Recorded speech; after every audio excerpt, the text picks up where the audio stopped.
All right. So what are the stages of the marketing funnel? So I don't have a pithy answer of there's 8 stages and here they are. But I would say that the stages extend further than most people think. A lot of people, when you say, what is your marketing funnel? A lot of them would think about where someone who isn't known to them, isn't on their client list or on their prospect list, first encounters their opt-in form or their web page. So, it starts with this opt-in page, then they watch these 3 videos, and then they go on this email sequence, and then hopefully they buy. In my mind, there are stages before that. So that would include what is the initial message that gets their attention? So it could be a Facebook ad, it could be a YouTube video, it could be this podcast, it could be your book.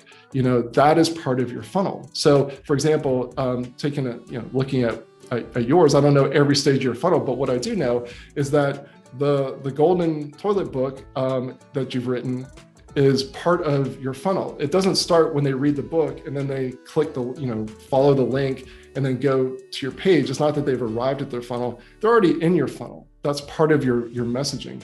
And if there's a Facebook ad before that gets them curious about this book, that's where the funnel starts. It's where the stages begin, where you are first reaching out to the client when they first hear about you. And by the way, if getting referrals from happy existing clients is something that's active in your business as it is for us, that's part of your funnel. You don't have control over what someone is actually saying. You can influence it, but what someone is saying to that stranger, really, that's the start of your funnel. It's not when that stranger comes to your website, it's when that message happens. And just to prove that point, there are lots of things that you could put into a Facebook ad or YouTube ad, for example, that will get someone to your opt-in page and maybe even get them to fill out to get on your list. But as you and I both know, there's a huge, depending on what you are putting out there as that first action, that first promise, that first, say, freebie or, the first delivery is really going to impact whether they are a good buyer or not. Who it's going to attract and really what their mindset is, because it's a continuation of that conversation that started way back when they heard the referral from their friend, or they saw the ad, or they saw the video.